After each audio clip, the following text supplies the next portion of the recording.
Alright, so first things first, I am always gonna read through all of the replies to the pinned comment and answer them on stream. If you have a question about something, make sure you include it as a reply to the pinned comment. I read all the comments, but I'm not gonna address all of them on stream. The ones I will address on stream are the replies to the pinned comment. Also, it's very possible, because we have 53, that we're not gonna have all of these in the video. So if you want to make sure that you see my answer to your question, you can tune in on Twitch when I do these. I'll probably make an announcement in Discord starting for the next one. So if you want to join the Discord, which I'm sure we can include in the description. I don't know if it is included right now. Yeah, it is. It is included. Very cool. But yeah, so if you want to make sure that you see my answer to your question, you should tune into the stream. And Zay is probably gonna just choose which questions he includes in the video because they're better entertainment value or whatever. Grab the mic, get it closer to my mouth so I don't have to talk as loud. Now we're gonna be calm and answering questions. So while I do agree that people tend to overlook EM stat, shouldn't team buffs be taken into consideration? Attack percent and EM are really good and wanted by some characters, but since there are a lot more sources of attack percent and EM from team rather than crit rate and crit damage, it's better to prioritize crit value on individual units. Technically you're right, but also you're very wrong.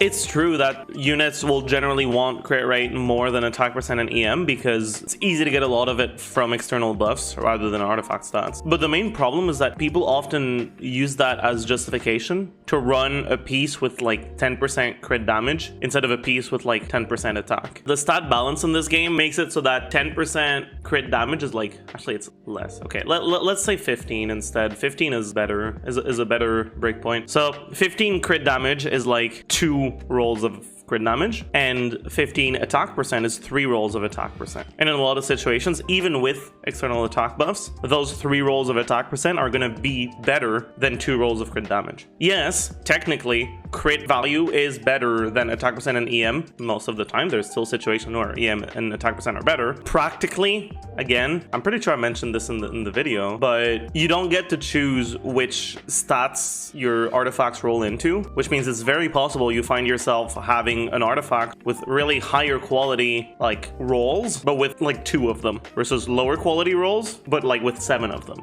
And so at the end of the day, it depends. My point is simply people don't realize that it depends and always prioritize crit over attack and EM and end up missing out on really good artifacts because of that. So you should use an optimizer.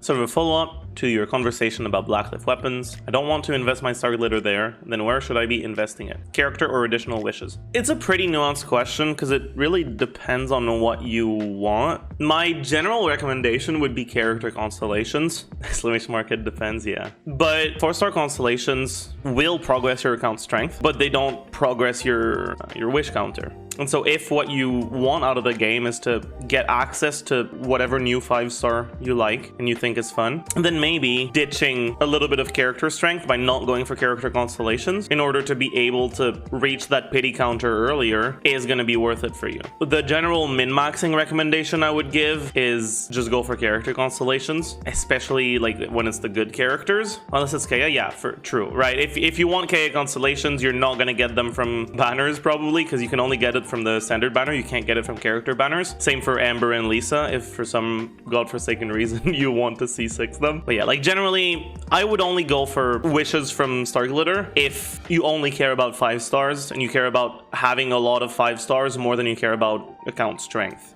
Around what point do you start hitting diminishing returns with artifacts? In Genshin, diminishing returns doesn't like talk about the actual mathematical concept of diminishing returns. What it talks about is more opportunity cost. I don't mind calling it diminishing returns because even if it's not mathematically accurate, it does get the idea across, which is really what matters. When you go for attack, right? Let's say you start with 1500 attack and then you gain 5% attack percent when you have 1000 base attack, so it's 50 attack, right? This plus 50, right? This is the amount of rolls of attack percent, and if we graph this, it's not diminishing, it's just a fucking linear thing, right? But because the damage calculation in Genshin takes different things into account and it multiplies them together, what you should really be looking at is, because it's all the multiplication, how much of an increase is it multiplicatively, right? So how much of a percentage increase between the current one and the last one, right? So it starts at 3%, but the more you have, the more it goes down. This isn't technically returns, but this is what people talk about when they talk about diminishing returns. They talk about this number going down. The thing is, this number goes down no matter how much you have. It just always goes down, assuming your progression is linear, which it is for attack, which it is for damage percent. Technically, Elemental Mastery is not linear. It has actual diminishing returns. The Elemental Mastery formula, right, when you have 0 EM, it's 25 divided by 9 plus EM divided by 1 plus EM.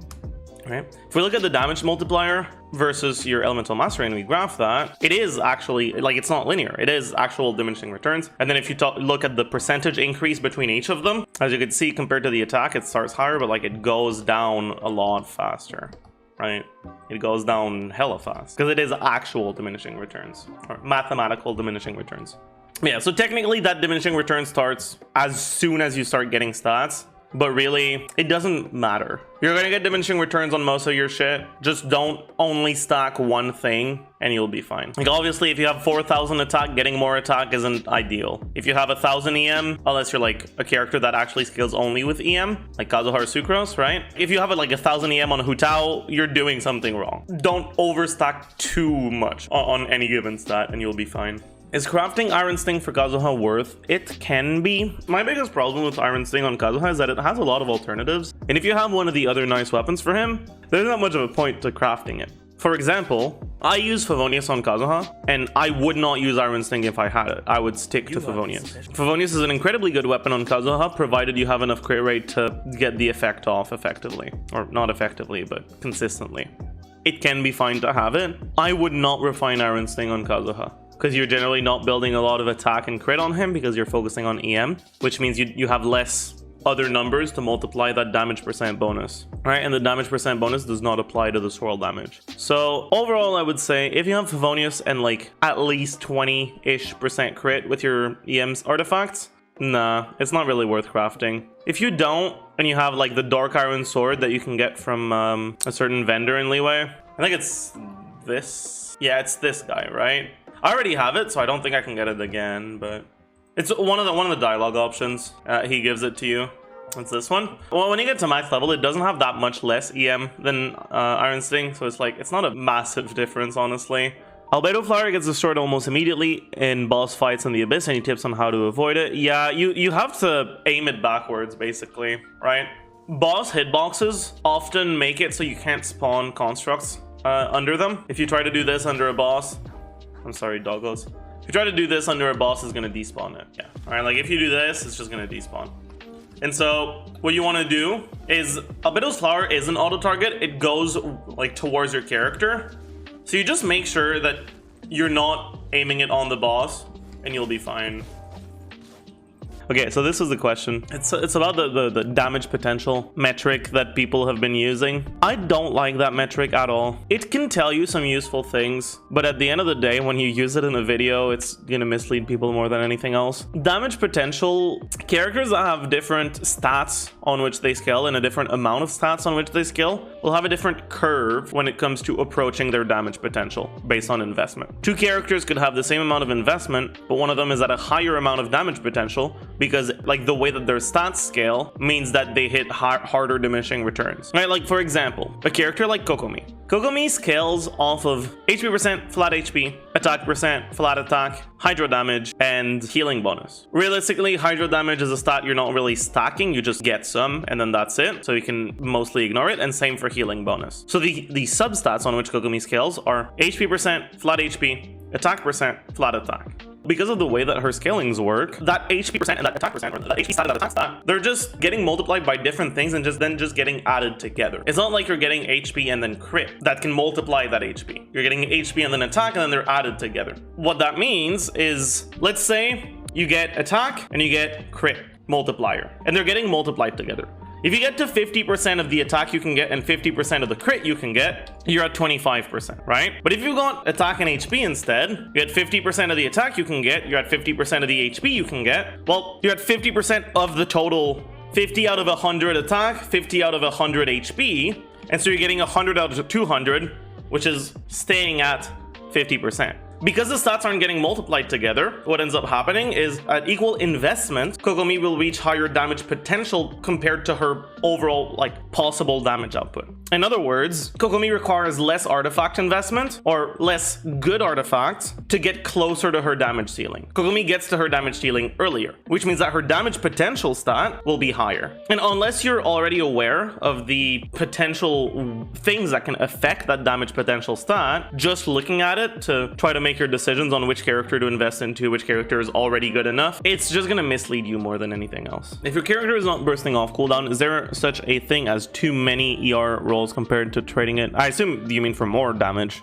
But yeah, like there can be such a thing as too much ER. The main thing about ER is you're not gonna do perfect rotations. I don't do perfect rotations. I think I've done like 2 perfect rotations in my life, and that's because I've practiced the rotations so many times over and over to get a good recording to try to do a damage calc. Even when I do damage calcs, like team DPS calcs, I really often find myself having a slight mistake in my rotation and having to adjust for it. It's very hard to do perfect rotations, and you're often going to make mistakes, and having higher ER means that you don't get punished as much for certain mistakes. If you don't weave in your skill properly, if you don't funnel your particles properly, you don't get punished as much. I personally like running 10 to 20% ER over what my team requires, just to make sure that if I make a slight mistake, I can still keep going with my rotation. But there is such a thing as too much ER. Like if you got 100% ER over what you need, like you're wasting a lot of damage for sure.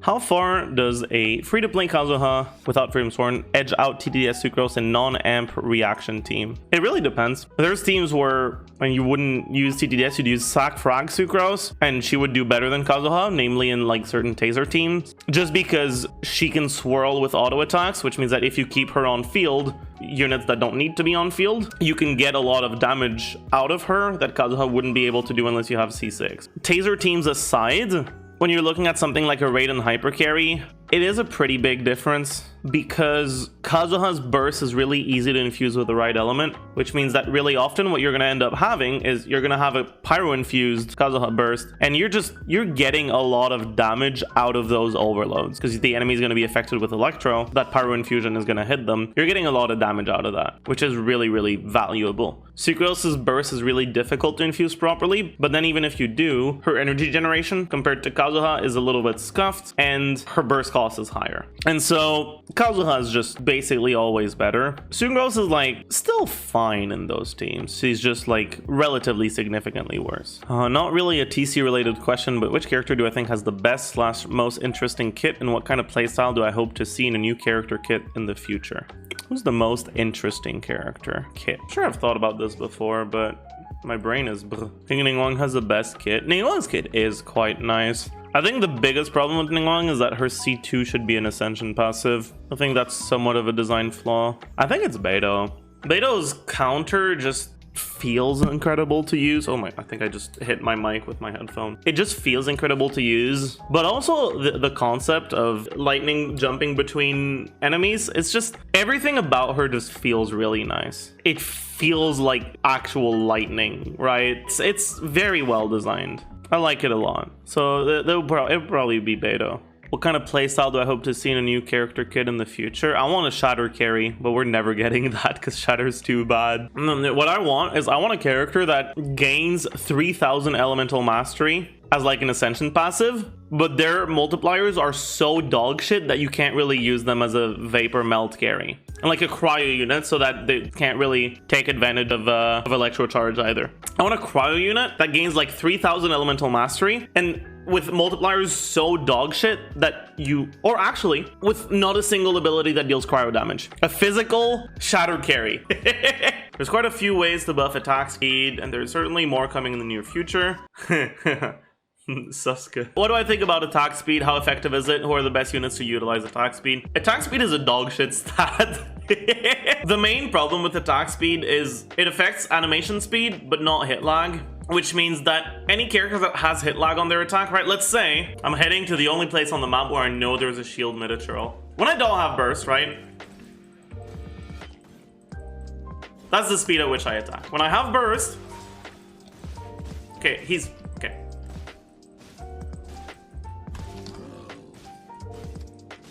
there's barely a difference, right? Because shields have significantly bigger hit lag than usual. The problem is, even when things don't have significantly bigger hit lag than usual, they still have hit lag. Hit lag is like meant to make your attacks feel heavy, right? But let's say it takes you like 30 frames to do your attack, but there's like 25 of those frames that are normal attack, like your attack, there's 5 frames of hit lag. Attack speed is only going to affect these, and these are always going to stay 5. 30 frames is a lot. Maybe let's say like 15, right? And you got like 12 and 3, right? Whatever. You're still getting an attack speed bonus of 40%, right? But that 40% isn't 40% more damage, right? It's this divided, well, 39, right? By 1.39, rounded up, and this doesn't change. So it's 12 instead of 15. It's like a 20% damaging DPS increase, right? In this hypothetical, right? But the point being, because of hit lag, it doesn't actually do all that much. And you can't stack a lot of attack speed because this is a problem that shows up even more if you stack a lot of it. The more you have of it, the more the hit lag portion is. Realistically, attack speed is useful on characters that don't have hit lag, like bow users and catalyst users, or it can be useful. But generally, units are intentionally have a lot of thought put into their design, which is why, for example, on Yoimiya, you can do your 5 normal attack combo 3 times and then your E expires. It's designed around the buff duration. They want to make it line up. Getting more attack speed means it doesn't line up anymore, so you're maybe gonna get 2 normal attacks after that, 3 normal attacks. But you're not getting to that big 5th hit, which is like pretty harsh on Yoimiya, because Yoimiya really wants to get to that big 5th hit. That's why shields are so good on her. If you get 40% attack speed, you're not actually increasing your damage by 40%, because you're not getting the same like damage distribution, right? Because Yoimiya's damage is backloaded, so unless you get to the 5th hit, you're actually losing out on a portion of your damage. That was a really sloppy explanation. Jesus Christ, I'm sorry. I hope you guys get the idea.